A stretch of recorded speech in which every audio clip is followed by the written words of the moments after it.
kelas 5 ini memaparkan materi tentang narkoba. Video. Assalamualaikum warahmatullahi wabarakatuh. Waalaikumsalam warahmatullahi wabarakatuh. Kami dari mahasiswa keperawatan ingin mempromosikan tentang abu-abu melawan narkoba. Dan nama saya Sarah Safina Naja dan di sini ada Uri Diani Putri. Di sini ada macam-macam narkoba, ada psikotropika, zat adiktif, dan narkotika. Apa itu narkoba? Narkoba itu adalah bahan adiktif yang berbahaya, bahan yang dimasukkan dalam tubuh manusia secara oral, diminum, dihirup maupun disuntikan. Dapat mengubah pikiran, suasana hati, perasaan, dan perilaku seseorang. Jenis narkoba menurut Undang-Undang Pasal 35 tahun 2019 dibagi menjadi 3, narkotika, psikotropika, dan adiktif. Cara pemakaian itu ditelan, dihisap, dihirup, dan disuntikan. Nah, di sini ada sabu, ganja, dan heroin. Sabu itu yang pertama itu bisa kewaspadaan meningkat, bergairah, susah tidur, kehilangan nafsu makan. Kalau ganja itu yang pertama bisa cemas, acuh tak acuh, motivasi rendah, sering menguap dan mengantuk, pengendalian diri dan konsentrasi. Kalau heroin itu senang, hilang rasa sakit, mual, muntah, pusing, menurunnya gairah seksual dan mandul. Berapa contoh narkoba yang sering diedarkan di kalangan anak SMA? Yang pertama itu sabu. Sabu yang cara pemakaiannya bisa dihisap atau disuntikan. Disuntikan mempunyai efek yang satu kewaspadaan meningkat. Terus ini ada ekstasi sama heroin. Berapa contoh narkoba yang sering diedarkan di kalangan anak SMA? Ada ekstasi yang digunakan dengan cara diminum. Yang pertama itu bisa senang, nafsu makan hilang, berkeringat, mengalun dan cemas, denyut jantung meningkat. Terus yang kedua itu heroin, bisa pusing, gemetaran, kerusakan hati, otak, ginjal, program, nyeri, batuk, kehilangan kendali tubuh, kehilangan ingatan, sulit belajar, melihat sesuatu secara jelas.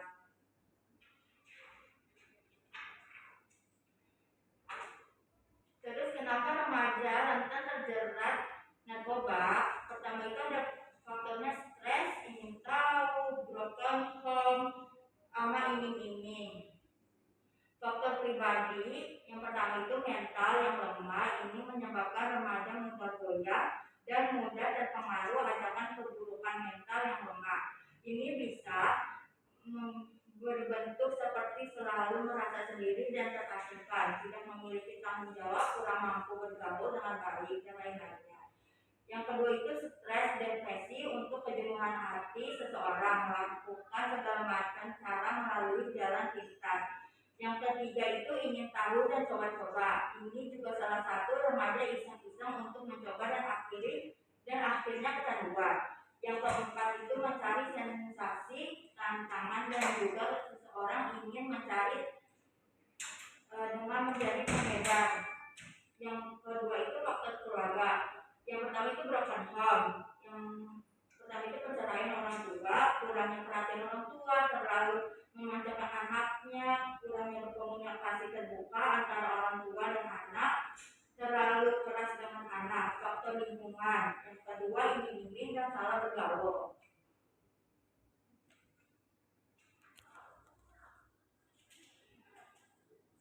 Nah, bagaimana mengenali penyalahgunaan?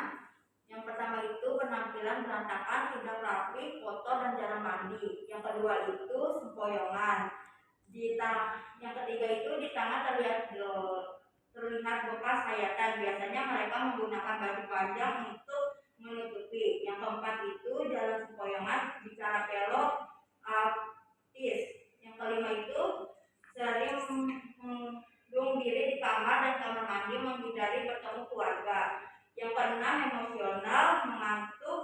Di kamarnya ditemukan alat bantu pengguna narkotika seperti jarum, bom, dan sedotan.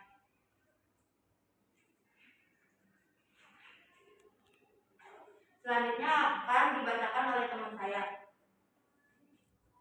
Untuk selanjutnya itu ada kondisi akibat penggunaan narkotika. Nah, pertama itu ada adaptasi tubuh, yaitu dibutuhkan dosis yang semakin meningkat untuk memperoleh efek yang diinginkan.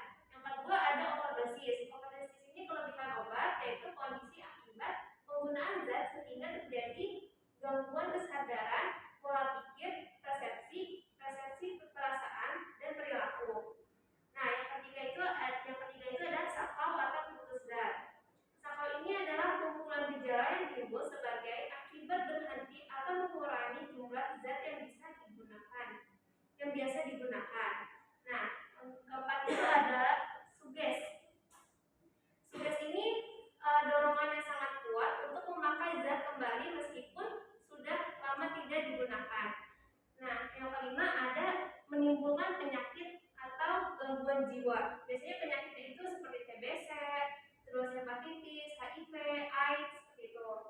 Untuk selanjutnya ada target atau sasaran pengedar. Bisa dikenal dengan 5B, 3P, dan 3M.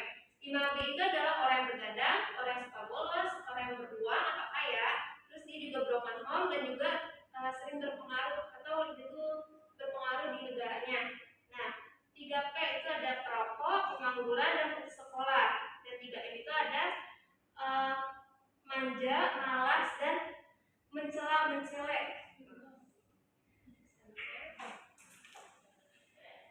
Tempat biasanya pecandu narkoba itu ada sebutannya 4R, yaitu RIP, biasanya itu meninggal sebutannya, terus rumah sakit jiwa, rutan atau penjara karena biasa memakai narkoba biasanya di penjara. Lalu ada rehabilitasi, itu biasanya di rumah sakit jiwa gitu.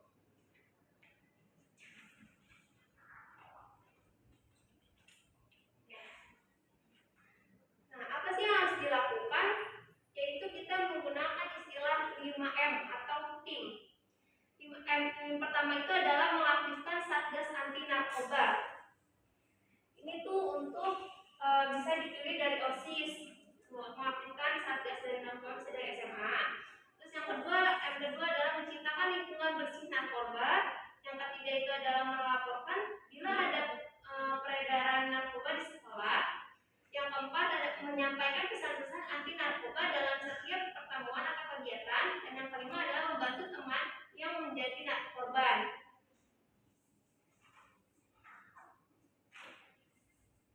Nah, selanjutnya melakukan kegiatan positif seperti berkemah, acara pramuka, terus mengikuti olahraga di sini, terus juga bisa kita melukis atau melomba warnain. Terus ada juga bela diri seperti taekwondo. Terus mengikuti kegiatan pencinta alam kayak panjat tebing ini atau kita ikutin pencinta alam kayak naik gunung gitu, atau melukis di tembok yang emang sudah legal dibolehkan oleh pemerintah.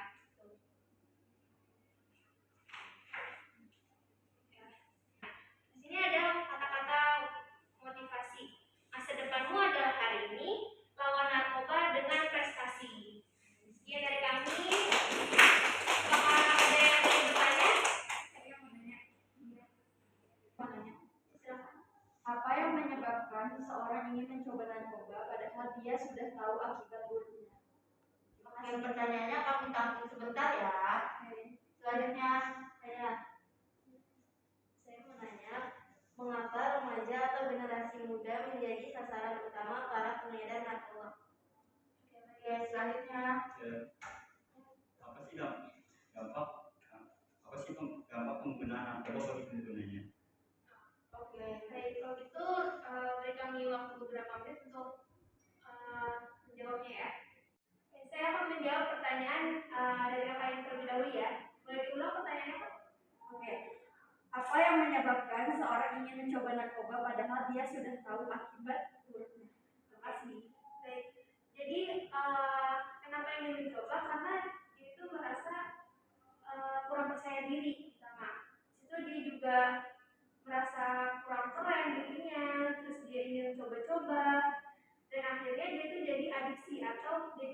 kemajuan. Jadinya dia tuh pengen apa ya, mencoba tampil beda dari yang lain gitu. Nah, makanya dia sudah tahu dampak-dampaknya, sudah tahu apa saja yang tidak boleh, tapi dia masih mencoba untuk narkoba karena si remaja ini penasaran gitu. Terima kasih ya Kak penjelasannya. Oke, baik. Ya, untuk selanjutnya saya mau menjawab pertanyaan dari kakak ini ya. Oke, tadi pertanyaannya dampak penggunaan narkoba bagi pengguna ya. Iya betul. Oke.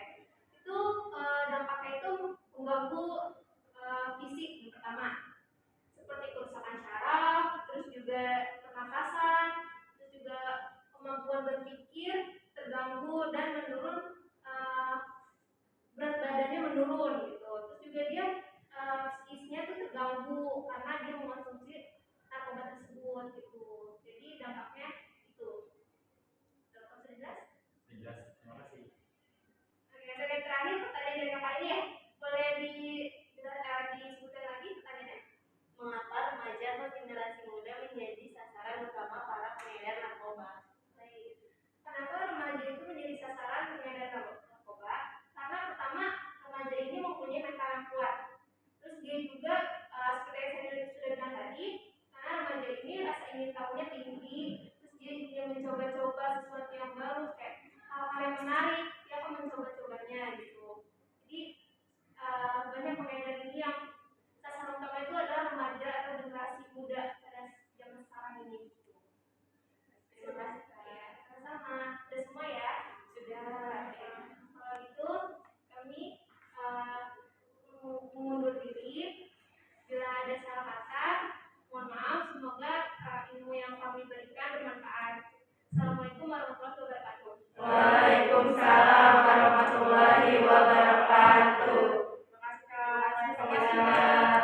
Sekian dari kelompok kami. Wassalamualaikum warahmatullahi wabarakatuh.